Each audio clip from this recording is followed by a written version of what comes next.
Dice Tower Tonight, episode 42. No business like show business. Welcome to Dice Tower Tonight, a video cast about board games and card games, and especially the people who play them. On tonight's show, it's lights, camera, action, as we discuss games that have you putting on a show. And I take that theme and run with it with a challenge for both Crystal and the live chat. Plus, we discuss some recent games played, and we chat with the audience live. I'm Eric Summerer, and joining me now, the Philippa Georgiou to my Captain Pike, Crystal Bassano. Oh, see, and you know what? I was honestly going to try to be like, you know what? I'm not going to talk about Star Trek this week, even though it's the season finale, and I'm very excited. I was going to try and restrain myself, but I can't because it's so good. You know, I was going to go with Michael and Spock. But I liked Anson Mount's hair better, so I went with that one. And I don't know, the pointy beard that Ethan Peck has been rocking on Spock's character has been quite nice. So, Crystal, how's your week been? My week has been great. I had a broken phone, but I got a new phone, so now things are fine, and I was actually able to restore all my old information to it, which I thought wasn't going to happen. And the weather has been beautiful here in Vegas. It actually rained yesterday a little bit, which is kind of weird. But yeah, it's springtime and my allergies are in full bloom along with the flowers. You were doing some traveling too, weren't you? Yes, I went to Los Angeles this past weekend. My husband and I were celebrating our 5-year wedding anniversary. We got married in French Polynesia in April of 2014. So we spent a weekend in LA at an Airbnb hanging out. Just to celebrate. Very cool. Yeah. I've had a fun theater-filled couple of weeks. Not only did I see a show today, I went to see Newsies with my family in Westchester County, New York. But also, I've been running sound. I've been in a sound booth all of last week, running sound for my church's spring play. It was a play called, where is it? The Musical Comedy Murders of 1940 by John Bishop. And I've been running the microphones and sound for them. So I'm really in a theatrical mood right now, which is why we're going with this topic. We're going to talk about some games that have you putting on a show. And really not like a ordered list or anything, but just to talk about what different types of games have you kind of putting on a performance. Absolutely. But first, we want to talk about some games we've been playing lately. Crystal, you want to go first? Absolutely. So at Board Game Geek Con back in November, I got to play Azul Stained Glass of Sintra for the first time. And just recently, I acquired a copy of it for my very own, which I've got pieces sitting on top of the box, but ta-da! So obviously Azul, which was the predecessor to this game, is very, very popular and a lot of people love it, myself included. So when I heard that they were coming out with a new Azul, I was intrigued. And I found that while I love both games, I actually like Stained Glass a little bit more. So similarly to regular Azul, you are drafting tiles from factories to place into a board in front of you. But what's cool about the board is it's these little pieces. Oh man, let's see how many of these I can hold up at once, that all slot in like this, and they're double-sided, and your pieces are going to go on top of these little stained glass window pieces here. And you will gain points depending on what side of the board you're on at the end of the game based on specific patterns you've completed in these rows. So if like you complete one, you get to move a tile down to the bottom of your board. There are factories that you're drafting tiles from, just like in the regular game. The factories are normal looking on one side and color coded on the other, which actually makes the game mostly colorblind friendly, which is pretty cool. So there are 5 dedicated tiles. So each tile has 5 areas with all 5 colors on it. So when you place the tiles on them, you can put them into the right area. And the tiles have symbols on them. They are kind of difficult to see, but I will hold up a couple of these little tiles here. Yeah, it's kind of hard to get the camera to focus there. You can see the patterns in the center of them are different if it'll focus. Something like that. Hey, there you can kind of see them. So when you put the tiles on, if you're have a colorblind player, you can put the tiles on the bright areas here, and then these sections that are darker point toward the middle of the circle. So when tiles get pushed to the middle, you can actually put them next to that area when they're in the center as well. So I thought that was really cool and ingenious. I am not colorblind, but I very much appreciate games that go out of their way to make it colorblind friendly. So that's pretty neat. So you've got all those beautiful tiles that you're drafting from the factories. You can, as in regular Azul, you pick one color and draft all of the tiles of that color from a factory and push the other tiles to the middle. And then when you're placing tiles on your board, similarly to regular Azul, you can only place them in one specific area of your board. And if you have more tiles than can be placed in that area, then you break some glass.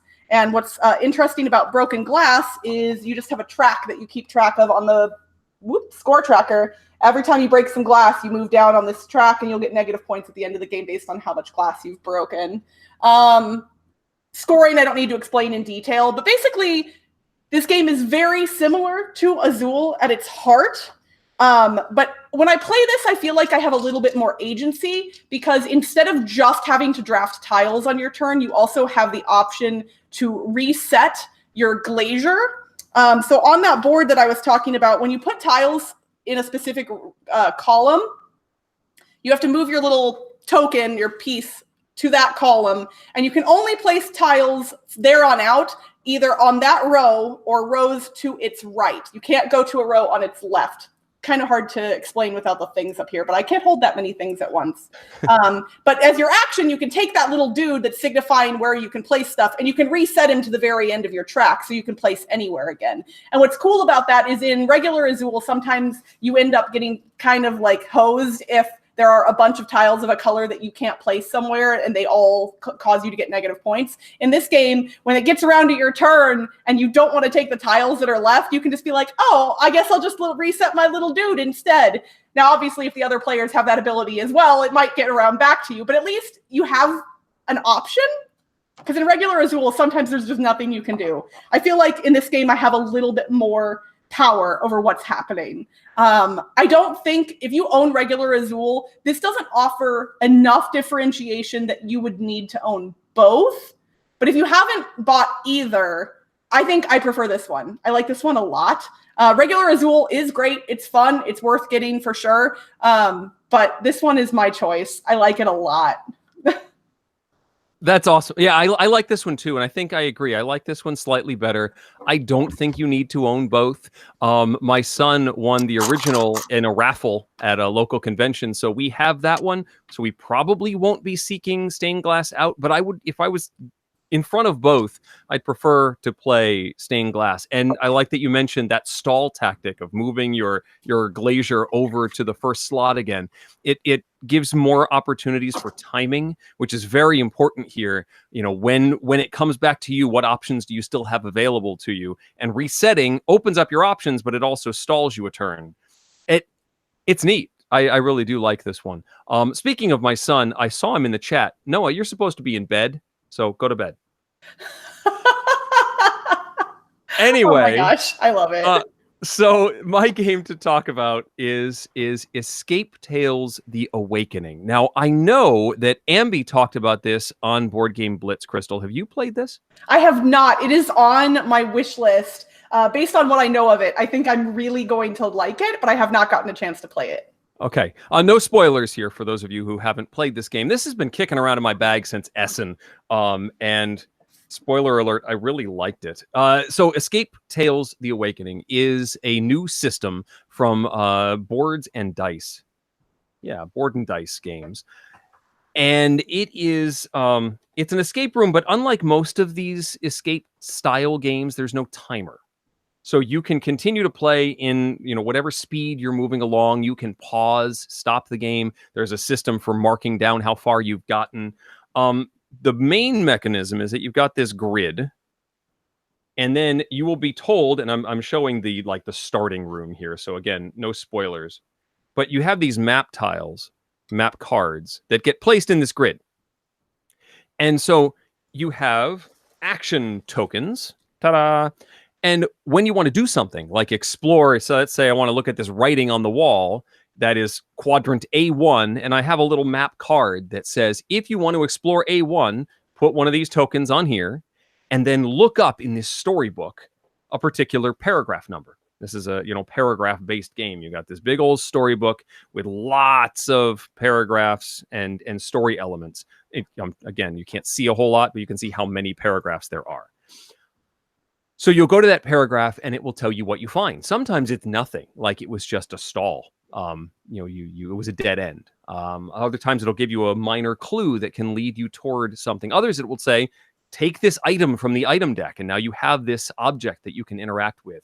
Or it might lead to a new paragraph entirely. Some action may happen in the game. The problem is that you only have so many of these to start. And at some point, you're going to run out of them. And if you ever want to explore something and don't have any of these available to you, you have to open what's called, or flip over what's called a Doom card. This is a stacked set of cards that sort of progresses the game. It will award you more of those action tokens, but at some sort of cost. Early on, not that big a deal, but eventually it starts to take things away from you, and it's a much more painful thing. So you want to be as efficient as possible to complete the game. Eventually, you go from location to location and work your way through all this stuff, solving puzzles. There is an app. It's actually a website that you will enter in answers to the various puzzles that will tell you whether you're correct or incorrect. It's a pretty simple system. And when you get to the end, there are, I think, 5 different endings in the game, many of which are not good for you. We actually got what I believe is very close to the good ending of the game, but ended up not having the item we needed because we had lost it in those Doom cards. So efficiency is very important, but I don't know whether I want to play again to try and get that efficient, what I think is the good ending, follow that same path and try and get to the end more efficiently than I did before, or whether I want to just go a totally different way, make different choices, and explore different rooms. When we got to the end, we found there was an entire room we hadn't seen with all new puzzles in it, and also an alternate version of a room that we hadn't seen because we made different choices, which is kind of fascinating.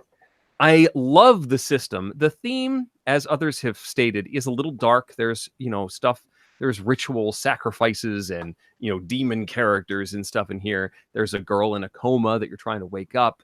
It's a dark theme for sure. I am looking forward to maybe another theme using the same system because I think it really, really works. And I hear that they are working on them right now. So if you're looking for a little twist on the escape room or the puzzle game genre, Escape Tales: The Awakening is very strong. Thumbs way up for me. And I'm looking forward to maybe soloing another run. I'm not sure if my group wants to do it again, but I do. So yeah, I'm keeping this one around for a while. But do you know about how long it took you all to get from start to finish time-wise? I dropped it on the floor. Hang on. So it says 180 to 360 minutes. So that's a good amount of time. 360, that's 6 hours. Holy cow. It didn't take that long. It took us... But you all played it in one session? We did it all in one session. It was the entire night. So it was maybe 4 hours that we were, but then, that's ordering dinner and, chatting and just sort of working our way through the whole thing, and rules, and which are pretty simple, but it was maybe 3 or 4 hours that we spent with 4 of us solving the puzzles. But it was very satisfying. Most of the puzzles I was very happy with. There were 1 or 2 that I thought, I didn't quite get the leaps of logic, and there were some graphical choices that I wish they hadn't done to make it a little clearer as to what the puzzle was. But, that's sort of nitpicking. I really liked it. It does sound like something that if I got, I would probably want to play solo or maybe with my husband, only because when I've played story or adventure-based games with people in my game group, a lot of the people in my game group are the types that really, really want to explore every nook and cranny. So like my friends that I play time stories with, we have a ball, but there are times where I'm like, we should clearly not flip over that card in this location. It's going to be bad for us. And they're like, Well, but it just we want to see it. I know, and then I'm like, we can look at it later. I promise the game will exist. But no, we have to explore, and now we're fighting a bunch of bad guys all of a sudden, and they're alone because I didn't want to go to that card. So, needless to say, if efficiency is important in this one, perhaps I should try it on my own. That is true. The danger with doing it on your own is, of course, these puzzles may cover a wide swath of focus areas, and your strength might not be in this particular type of puzzle. There were several that we all four of us really worked together. I guess it was only three of us, but still, it felt like we all contributed something to some of the puzzles. I'd see a pattern, and then the other guy would go, well, wait, let me figure this out. And then the third one put it all together, and we all felt like it was a group effort. So stuff like that was very satisfying. That's the kind of puzzle I really like. And if it's just you, there is the danger that you won't necessarily see that particular leap of logic. That's true. I love those moments where one person sees a part of it and somebody else fills in the blanks at that point. Like just hearing the tiny bit is what spurs the rest of it. Those moments are great. Yeah. Very cool. So I have a challenge. Hooray. I like challenges. So again, we're sort of going with the theme of putting on a show. And this is a 2-part challenge, Crystal, between you and the chat. Part 1, you're going to have the opportunity to earn some points. Just you. You're not going to have to compete against anyone, but every incorrect answer is going to give points to the chat. And in round 2, you're going to go head to head. I'm very excited about whatever this is. So round 1 is going to be very straightforward. You've done this before, Crystal. It's a top 10 list. Okay. And what I am looking for is the list of the longest running Broadway shows. Shows on Broadway, the most performances. I have the top 10. You get 10 guesses. For every guess you get right, you're going to get a point. For every guess you get wrong, the chat gets a point. Okay. Well, I'm going to hide the chat right now because I'm not going to cheat. Especially chat has. Oh wait, but I guess maybe chat wouldn't be putting the correct answers in. They don't want to help me. They're probably going to try and lead me astray. Yep. Okay, so I have 10 guesses. Yes. Oh my gosh. All of my Blitz Patreon people are going to be judging me so hard when I can't think of any musicals in just a minute because we talk about musicals all the time. Okay, so my first answer is going to be Cats. Cats, I'm sure, is on this list. Yes, Cats is number 4. Okay. So you got that one. Wow, there's 3? I mean, I guess now. Okay, so Phantom of the Opera is also going to be up there. Phantom of the Opera is number 1. It opened in January of 1988 and has not yet closed. It's had 12,991 performances since the last time this list was updated. Wow. So yes, that one's another answer for you. I mean, Andrew Lloyd Webber is... He knows what he's doing, even if not all of his shows are that good. And that's a hot take, but I love Andrew Lloyd Webber, so whatever. This is what's interesting is, because like the older musicals, there are some that ran for a long time, but there's modern musicals that have also... So wait, hold on. I can't remember. Is it amount of time running or number of shows? Number of performances is how this is ranked. Number of performances. Okay, so that being the case, I'm going to go put Wicked on the list. Wicked is number 6 with 6,455 performances. So another point for Crystal. All right. I'm trying to think of the ones that were really, really big in the 90s. I think Les Mis is probably on the list. Les Mis is probably on the list. It's number 5 with 6,680 performances. Okay. You're doing very well. Yeah, it's not going to continue for that much longer. It's the problem. I mean... I'm not saying an answer yet. Like, number of performances. Hamilton can only perform so many times a day, and it's only been running now since 2015. So it can't be up there yet after 4 years. It just can't. And if it is, then whatever.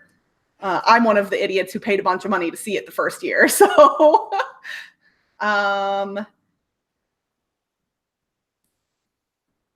let's go classic musicals. Let's go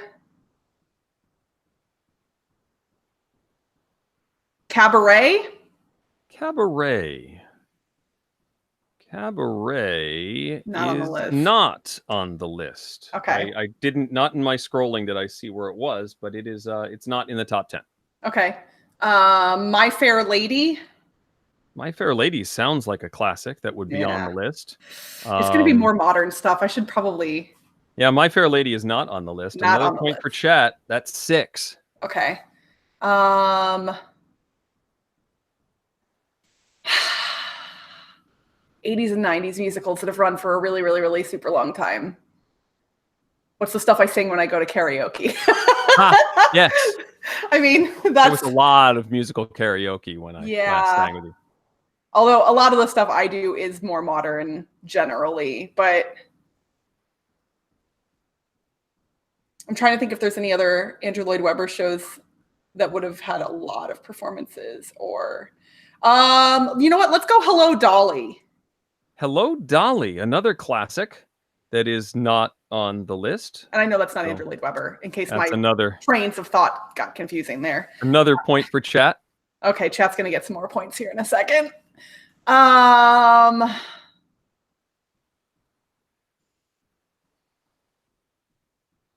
What's the big ones on the marquee? I don't know what's run the longest is the thing. No, most shows, the ones that you couldn't get tickets to, like oh, Rent. Rent is definitely on the list. Rent is on the list.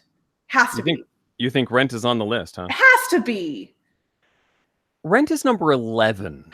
No! So not on the list. So I guess the cutoff is it has to be more than 5,123 performances. But Rent is not on the list. But good try. That's actually surprising to me. You have 2 more guesses. Well, that's 2 more points for chat. Coming up. You're currently tied with 4 and 4. Rent. Like, people camped out for that stuff. Like, what? Like, yep. Do I get any hints, like decades or anything? Or I mean, it's sort of the ones that are left are sort of all over the place. Okay. I see those have all closed. That one you guessed already. There's one that's still running. There's 2 that are still running. 2 that are still running. Okay. When did Book of Mormon start? I know it's running currently, but I don't remember how old it is. It's actually probably getting close to 10 years, maybe. Well, we're going to say it. Book of Mormon. Book of Mormon is on the extended list. It's number 16. Okay. So that's a no. One more chance. Stuff that's still running. Stuff that's still running. I feel like a failure as a musical theater fan. That's how these top 10 lists work. Always make me feel like, incompetent in some way. I can tell you there's one that probably you're never going to get, but okay. Well, there's others that are plenty big, and you'll kick yourself when I read them. Oh, I'm sure. And like, that's the thing. I could name a bunch of musicals right now, but I'm trying to think of ones that have run a lot of shows, and I'm just going to go with an old classic. We'll go Sound of Music, even though that's probably not on the list. It's not, and I know I saw it as I was scrolling around. Sound of Music. I don't know. It is not on the top 10 list. So one more for chat. Chat's at 6 points. Number 10 was Beauty and the Beast. Okay, that I never was gonna guess. Really, that's crazy. It's 5,461 performances. Even though it closed in 2007, I thought that was still running. Oh well. Mamma Mia is number 9. Okay, I'm not mad about it, but I was not gonna get there. And then Oh Calcutta is number 8. That's the one I never would have thought. Yeah, no. 5,959 performances. I don't think I've even heard of it. But you've heard of a chorus line. Oh, gosh. That was number 7. 3. I hope I get it. I could name all the songs. Wicked was number 6. Les Mis was number 5. You said both of those. Cats, you also said at number 4. The Lion King. Oh, the Disney number stuff. 3. And that's still running. It's had almost 9,000 performances. And above that, the 96 revival of Chicago, which is still running with 9,315 performances. Okay, Chicago I should have gotten. The others, I wasn't thinking the Disney stuff, even though I know that that's popular. So I'm not actually as upset as I thought I would be. Good. All right, so part 2. Part 2, we are going to involve the chat directly. Now that we've seeded the board, and every answer here is worth 2 points. So you can catch up really, really quickly. So in our theme of doing a performance, I took some board game names and I threw them into the anagram generator. These are games in the top 75 games on Board Game Geek. So you should know these. I mean, they should be bouncing around in your head. Theoretically. And I picked the anagram that sounded the most like some sort of circus act. So I will present you with a circus act anagram that will translate into one of the top 75 games on Board Game Geek. You get the head start, Crystal, thanks to the delay of chatting. And if you don't get it in, I don't know, about 10 seconds, I will give you a clue related to the board game itself. Okay. Okay. But of course, if someone from the chat does type in the answer first, chat's going to get the points. Chat, if you could please type your answer in all caps so that I can see it more easily. That will be that'll make things a lot easier for me to get things. But Crystal, I'm very confident that you're going to get this first one right off the bat. Okay. Oh no, I'm really bad at anagrams. This is gonna be fine. It's gonna be fine. And remember, you did this to me first. So I did. It's all my fault. So did I let you like write things down? So I have these on note cards. I will show them to you so you can at least see the letters in front of you. Yeah, that's helpful. And you know, the clue will always help you too. Okay. All right. So first, our ringmaster is the famed Dutch comedian, and this game is broken panelist Loser. Azul. There you go. There you see. Okay. See? And my clue was really there are only 4 letters. That was the answer. That was the clue that you were going to get. Yes, and chat figured it out almost. Yeah, so you've got about a 10-second lead on them. Okay. Okay. I'll have to be quick with the longer ones. But Crystal just got another 2 points, which is great. All right, round 2. This one might be a little trickier. Watch as the iron stomach consumes all. See him swallow swords, chomp glass, or even gnaw pins. Wingspan. Very good. All right. I only know that it's in the top 75 because Elizabeth Hargrave tweeted about that just a couple days ago. Otherwise, I don't think I would have gotten there. And oh wow, and chat was right behind you as well. Very good. All right, Crystal, you just got another point there and there. You were at 8 points. Okay, round 3. Chat is now yelling at me in all caps. Thank you for that. Okay. Our most popular sideshow performer has given in to product placement with a beard logo.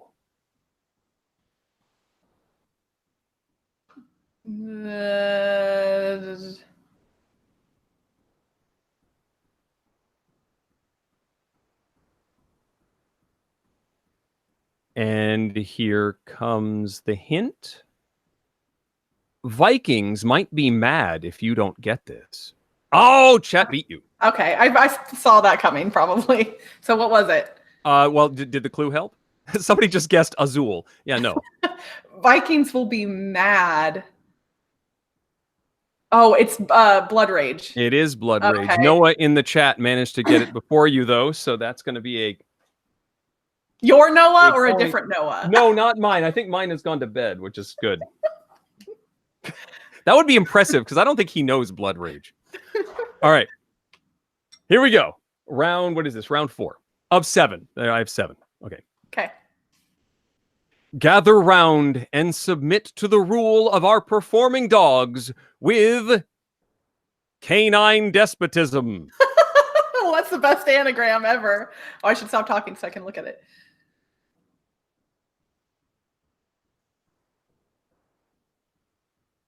That's a lot of letters. Ugh. Did I mention these get tougher? Okay, here comes the hint. Which animal will reign supreme? Root is what comes to mind with that, but that doesn't help. Animals reigning supreme. An incorrect guess from the chat.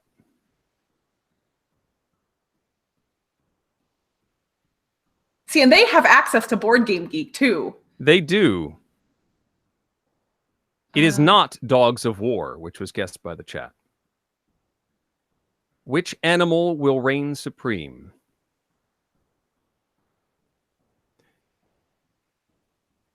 Yes, Potent. that is correct. Chat just got dominant species. Oh, yeah. But very nice.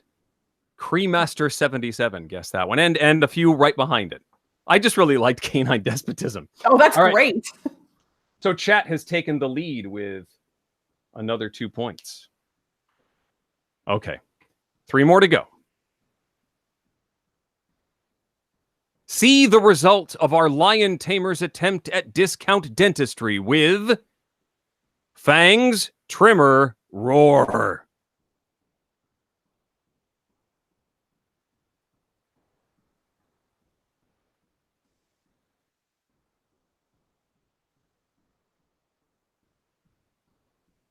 I don't know. Okay. Oh man, Kabuki got it immediately. The clue: no need to break the bonds of Earth to get this one. Arkham Horror? No. Nope. Eldritch? No. Break the bonds of Earth? Yeah. Yeah, I don't know. Terraforming Mars. Oh, I just told someone on Twitter today that I've never played that. I'm like the only person. All right, chat. Our connection must be really good because chat is super fast today. All right, 2 more to go. And now, an entire family of animal jugglers. Grandparents toss snakes. Father spins turtle. And teenager twirls rat.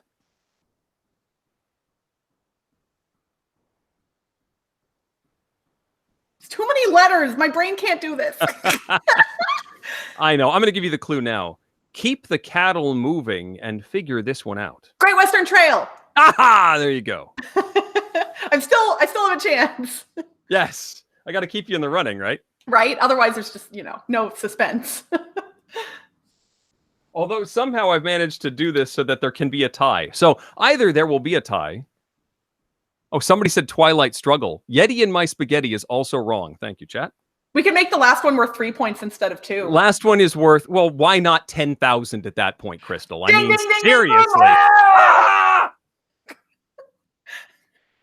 Game balance. Okay. And finally, for those members of the audience who don't appreciate all this excitement, we present a doped slow ferret.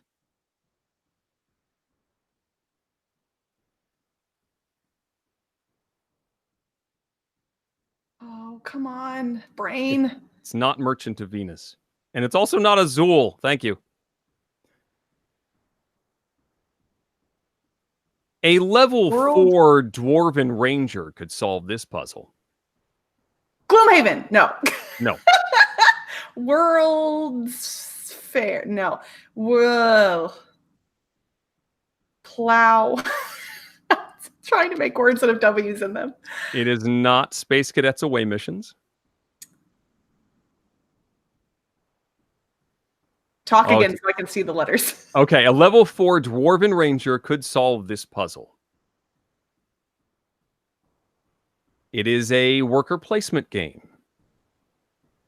Lords of Waterdeep? Yes, very good. Wow, that doesn't Crystal? look like... That does not look like it has that many letters in it, truthfully.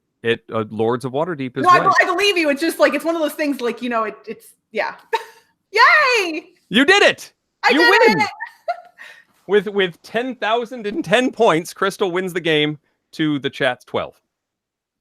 But chat gave you a run for your money on that one. They really did. That Awesome job, chat. You guys did awesome. You guys were very, very fast. Well done. And a good distribution of people getting the answers right, which I really like to see. All righty. Whew.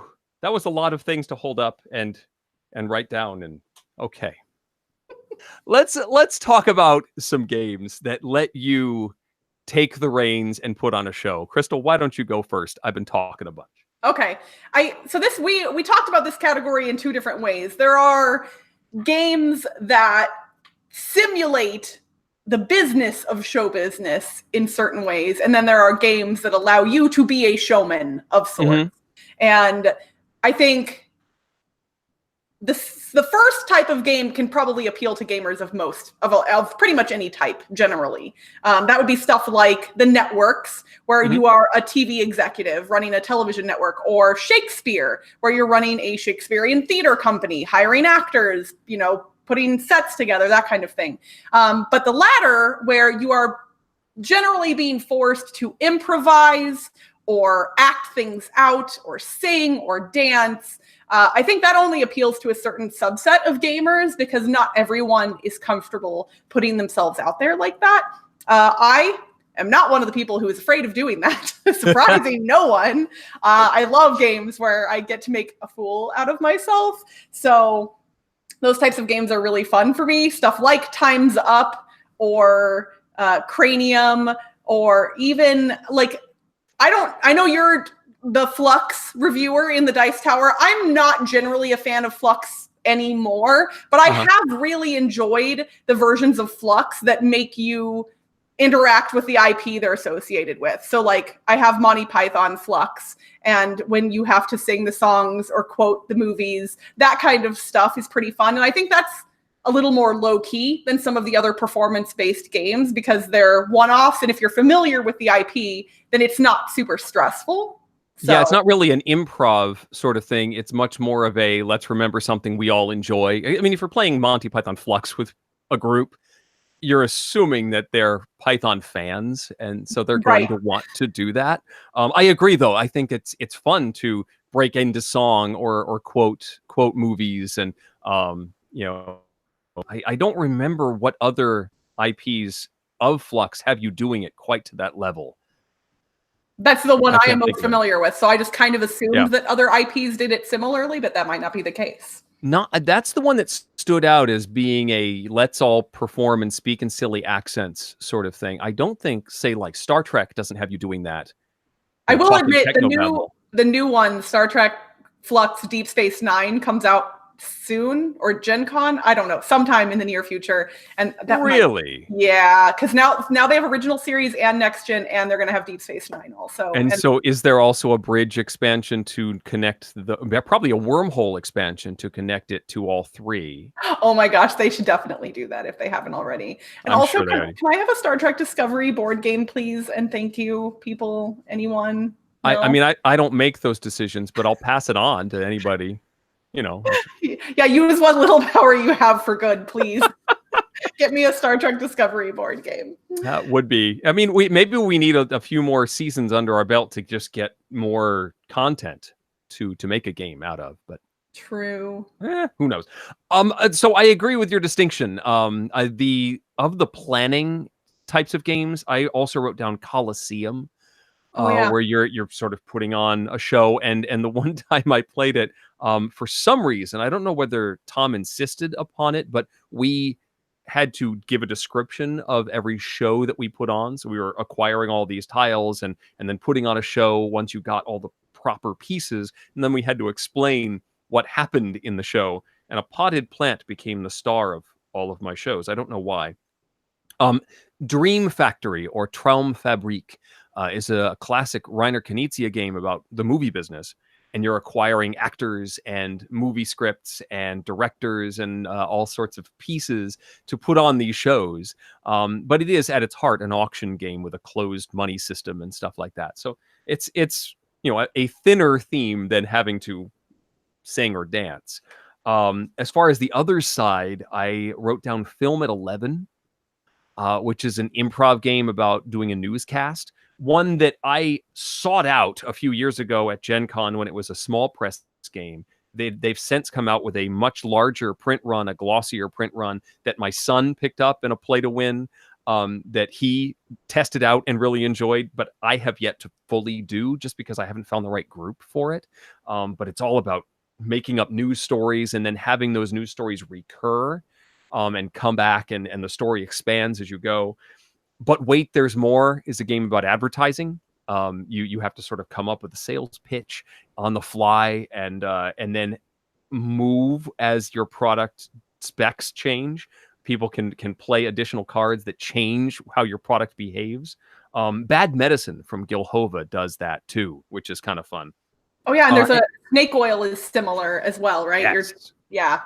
I love snake oil. I'm surprised I've never played, but wait, there's more. I haven't avoided it. It just has never really like been present when I could play it. I work in marketing for a living, so I feel like that is a game I should definitely play.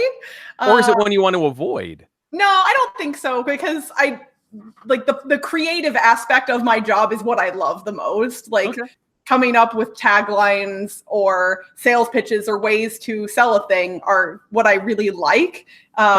I end up writing a lot of boring stuff too, just because of the nature of how marketing works. But I would love to play, but wait, there's more. Honestly, News at 11 sounds like a really fun one to try and get some of the Dice Tower crew to do live at something like Dice Tower Con. I could imagine a group having a lot of fun.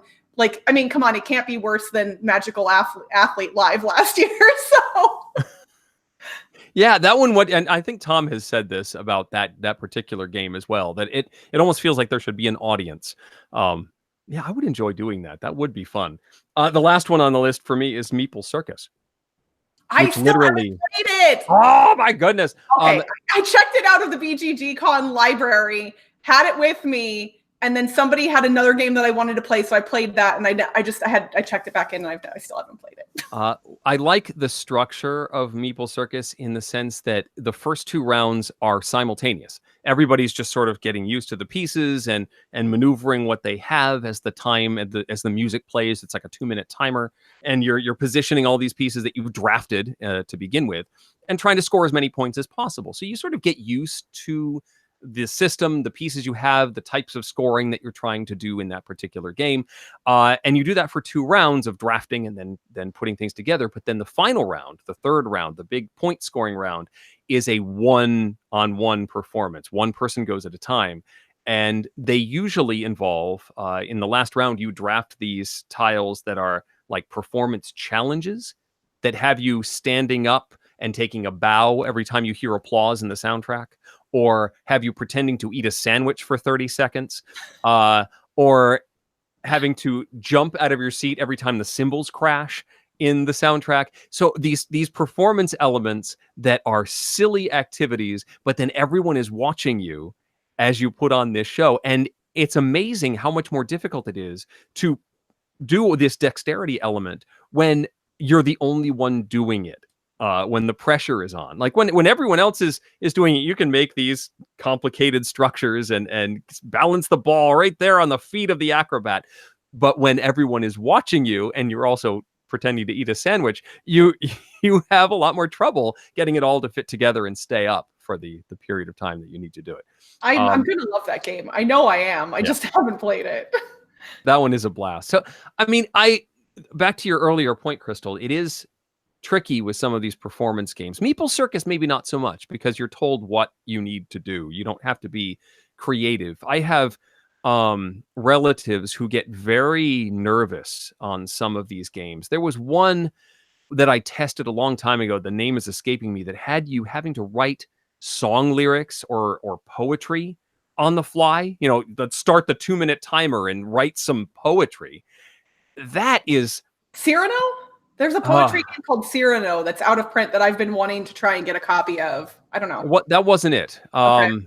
It was a party game that was but it was very, very heavy on the performance aspect and the creativity aspect. And if you get somebody that's not as comfortable with those, that can be very, very tricky. So it very much needs the right group for some of these performance ones. And really, it's not even, I mean, a level of comfort is needed, but also not everyone is creatively or humoristically minded. Like, some people just aren't the type of person that come up with jokes or funny things or amusing things on the fly. So yeah, games like that, I think, put a lot of pressure on them. And then there's always that moment where, okay, let's say that they hopped in, they're willing to play, and everything that they're putting out there is falling flat. And then it's awkward for everybody. Because you don't, like, even if you're trying to be as polite as you can, when a thing doesn't hit, you can feel it. And it's awkward for everybody. Yeah, and the ones that can really get nasty, unintentionally nasty, are the ones that have a voting aspect. Oh yeah. So, everyone presents their story. Some of these storytelling games, there was a game called Nano Fictionary from Looney Labs, and you all present your stories, and then there's voting cards, and you give like 3 points to your favorite, then 2 points, 1 point, and dole these out.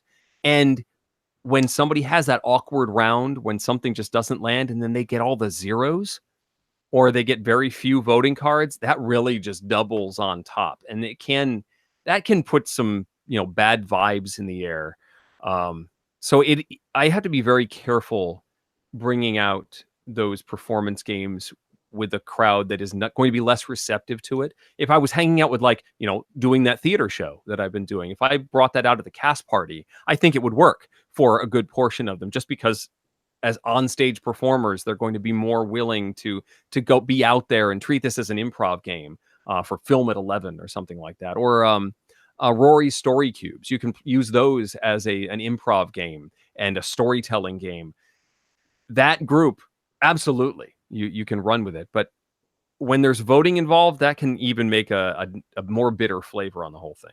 Absolutely. I think what's nice is there are some games that kind of split the difference in a way that makes the games more approachable. Tom has mentioned Balderdash on his past 2 lists in the podcast, and for good reason. Balderdash is a game that allows people to be creative, but you don't necessarily have to be funny to make something work, because you're just trying to create something believable. And often those things end up being funny, but I think, and especially because it's not like people staring at you waiting for you to say a thing. You can write a thing down on a piece of paper and take a little bit of time with it. I think if you want to play a game that allows some creativity and improv, but without all the pressure, I think that's why Balderdash works so well, because it allows for that kind of thing. And honestly, every time I've played Balderdash, I am astounded at how clever my friends are every single time. Very nice. So the chat right now is discussing how our point earlier, how if you have a particular job, you might not be wanting to play games that relate to that job. So Crystal, you said you're in marketing and may still want to play a game that involves marketing. Others saying that they're in energy logistics, so they don't want to play Power Grid. Someone works with the CDC and they don't want to play Pandemic. I mean, that makes sense. I think especially because games abstract out very serious issues, and if you are more intimately familiar with the serious issue that is being abstracted, then I think it's harder to distance yourself from it. It's true. I don't want to play medical games with my dad, who's a doctor. He was in hospital management for a long time, and so any of that stuff he was not at all interested in playing. Although Robert Geislinger did say he works in logistics, but he loves pick up and deliver games. Thumbs up, Robert. I know recently Ambi said she actually, there was some game that people likened to Excel spreadsheets, the game or something, and most people thought it was boring or a joke, and she actually likes Excel spreadsheets, so she liked the game. And I was like, yeah, that's not my kind of thing. Oh, and now a few people popping up to say, as a nurse, they love Pandemic. So, who knows? You may just want to embrace your chosen profession. This feels like an interesting topic of discussion for the Dice Tower Guild or the Dice Tower Facebook page. If somebody wants to make a thread asking people, what's your profession and have you ever played games related to it, or do you avoid games related to it? I think that's an interesting discussion topic that probably not a lot of people touch on very often. Yeah. So we're heading into the point of the show where we'd want to discuss any questions that you have in the chat. But anything else, any other performance games you want to talk about, Crystal, before we get into that? I don't think so. I think I've covered most of the ones that I wanted to talk about. There's obviously some mass market games and some more traditional games that kind of fall within that realm. Stuff like Cranium or Charades or Gestures, stuff like that. But yeah, I think games that let you put on a show are often a good time. Sure. I mean, they're almost all of them are fun, which is nice. There's usually some sort of humor, whether even like Traumfabrik, Dream Factory, even though it's really at its core a heavier auction game. The combination of putting together, Martin Scorsese directing Dumbo is funny and an interesting way to play a heavier Euro style. For sure. Somebody mentioned Funemployed in the chat. I actually own a copy of it, but have never played it. I bought it to take to a party, and then we never got it played. So I have to break that one out at some point. Very nice. All right, chat. If you have any questions for us, make sure you drop them in the chat. We'll answer questions theoretically for about 10 minutes or so. Feel free to ask us about games, any other games we've been playing recently, or I don't know. I'm trying to think. You and I have talked about, we don't have a lot of cons coming up in the near future. No. It's kind of our little spring and early summer lull. So speaking of spring, it's spring break here in Connecticut for my kids, and I managed to arrange my work schedule so that I don't have a book that I'm recording right now. So I've been able to spend time on day trips with the kids. And so we went to Six Flags, our local Six Flags yesterday, all day. And I was very unhappy that my youngest, while I thought he was going to be adventurous and willing to try out some of the larger rides, shut down when the first roller coaster we went on did not agree with him. And so for the rest of the day, he wouldn't ride anything larger than like the Scrambler. And I was torn between being the supportive dad and looking at Superman, the ride, and unable to ride it because the rest of my entourage was not coming with me. That is a bummer. And I, as a person who was scared of most amusement park rides when I was young, I sympathize with him. I will say the thing that pushed me into finally getting over that fear was peer pressure. So I was in the 7th grade. How old? 7th grade. So like 11, 12? Is that ish? Somewhere in there. And all the 8th graders in my church's youth group were going on the brand new roller coaster in Kansas City, and I wanted to look cool. So I agreed to go on it with them, even though I was terrified, and rode it and loved it. Loved all amusement park rides ever since. There is not a ride that I won't ride. Although now that I'm in my 30s, I cannot do as many rides nearly as quickly as I used to. And Mom and Dad, if you're out there, I apologize for trying to get you to ride so many rides when I was young, because now I understand why you wanted to take a break between that one and this one, because sometimes you just need a break. It is true. Yes, my father was always one to need to take a break in between. After a few rides, he's like, "No, we need to sit down now," and or have a nice sit-down meal in the middle of the day. That was always a good thing. Yeah. Some folks in the chat asking when we're going to do a Dice Tower meetup at Cedar Point. I am in. 100%. Can we? Oh yeah. I'll play a board game on a roller coaster. I will. I don't know what game. Obviously, something with not a lot of pieces. But like, if we can get a magnetic board of some kind, I would stay on a roller coaster and play a board game. That's a YouTube video waiting to go viral right there. Yes. I actually one year did the 1-2 punch of bringing my family to Origins and then going to Cedar Point. I think it was afterward. We did Origins first and then Cedar Point, which was quite the whirlwind of fun. I loved it. But my kids were, again, a little too young to ride everything. I, not this past year, but a year and a half ago, I did a couple of Disney parks and the Universal parks down in Florida post Dice Tower Con. And I would like to do that again, although probably not, maybe not this year, because the new Star Wars stuff is opening up. And don't get me wrong, I'm real excited about that, but I'm avoiding all Disney parks for the foreseeable future because I know they're going to be mayhem. We're going to be there in November. So excited. So yeah, I mean, I'm excited, but yes, I do anticipate that particular section of Disney is going to be very, very busy, and I'm just sort of preparing myself now. We're also doing Universal, and I have not been there in, it's got to be at least 20 years. I think I looked at the map, and the only ride that is currently operating that I have been on is E.T. The Adventure.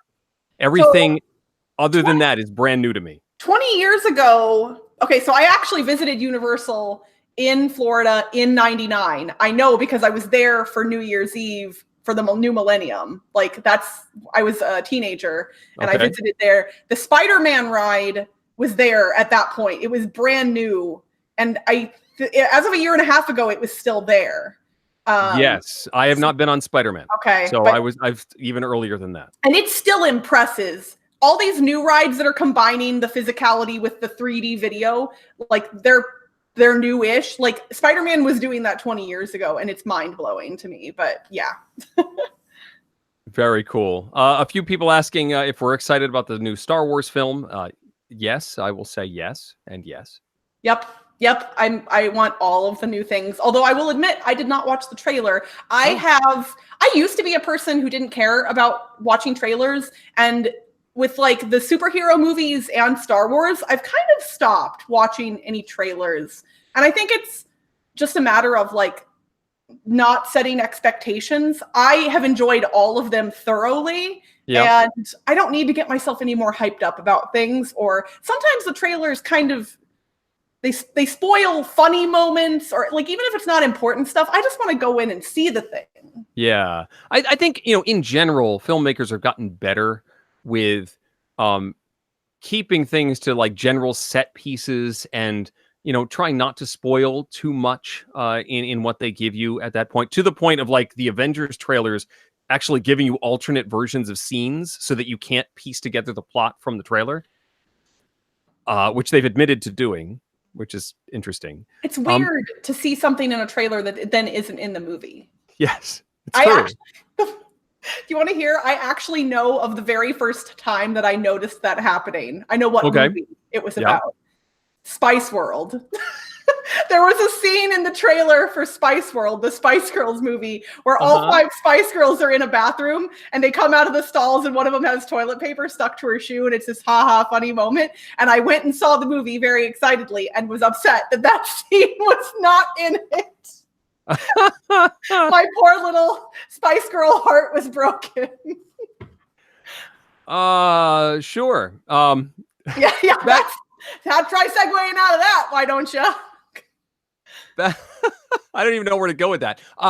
So just back to trailers. I like watching them when it's still like a ways away from the movie, because it sort of bridges the gap between when there's still a huge amount of time before we get to see it. It's like the first look at stuff. It gets me excited when it's just this small little glimpse, the teasers. But then as we get closer and closer, I start to avoid things, because that's when the trailers get more expansive. They get a little more detailed. They start putting individual scenes available online. And that's when I know I'm going to see the movie. I'm interested. I'm excited. That's fine. I will maintain excitement from here on out. You've pushed me over the hill, and I will wait until the movie opens. Yeah, before The Last Jedi came out, my husband and I were in a different movie, and the theatrical trailer for Last Jedi showed up on the screen, and we both stood up and ran out of the theater real quick. Oh, wow. Because I was like, I don't want to see this. I want to see the movie. And it was weird because I was never like that before a couple of years ago. Huh. That is an interesting approach. I hadn't thought of fleeing when it comes up. I still want to see, if a trailer's in front of me, I'm going to watch it. But at some point, I no longer seek them out. I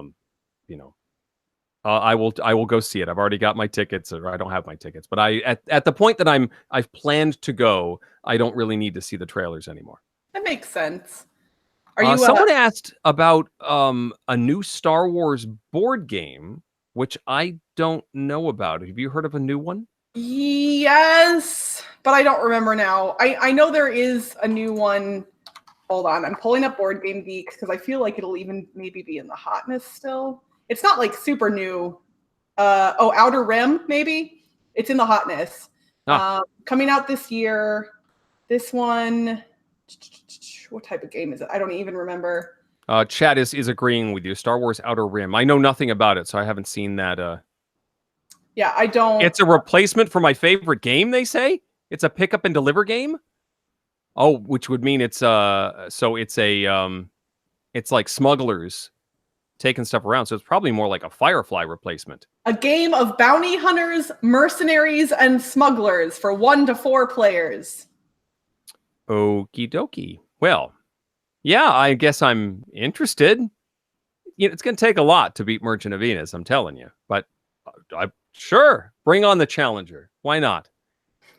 Somebody asked what the figure was behind me. I don't know if they're talking about the my puppet hot dog, or Lego Voltron. I'm not sure which. Well, now we know both of them, so. Yes. Voltron is heavy. Oh my goodness. He's impressive. It's what amazes me about let's just geek out about Legos for a second.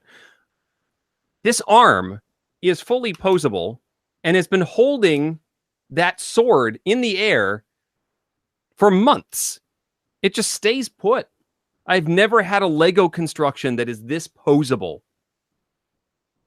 I mean, it should be for the time and effort putting it together, but it's impressive that he just sort of sits in the studio and holds this up all the time. It's pretty nice.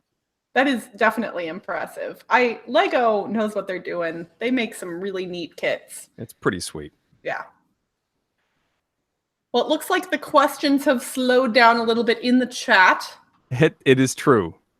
People are still chatting about Star Wars trailers and other sundry things, but less interacting with us, which is fine because it's been a busy week, and I think we're ready to move on. It's not just about us; it's about the people who play board games, which exactly is in the chat. So, all right. Well, I guess until next time, I've been Crystal Pisano, and I've been Eric Summerer, and you've been watching Dice Tower Tonight.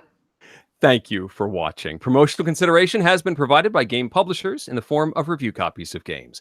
Crystal and I will see you in 2 weeks for another installment. Our show is supported by viewers like you. Thank you. Dice Tower Tonight is produced by Crystal and me with assistance from Tom Vassell, Roy Kennedy, and Rob Searing. Our sanctuary for nervous husbands-to-be provided by Groomhaven. Timothy Pinkham composed our theme, and hosting is provided by Cool Stuff Inc., where you can find great games at great prices at coolstuffinc.com. Give us your feedback on the Dice Tower Guild at Board Game Geek on Facebook or Twitter, or by emailing us at dicetower@gmail.com. And don't forget to visit the other shows in the Dice Tower Network. Find something new at dicetowernetwork.com. Until next time, from all of us at the Dice Tower, have fun gaming. And also click that little thumbs up button below the video. Yes.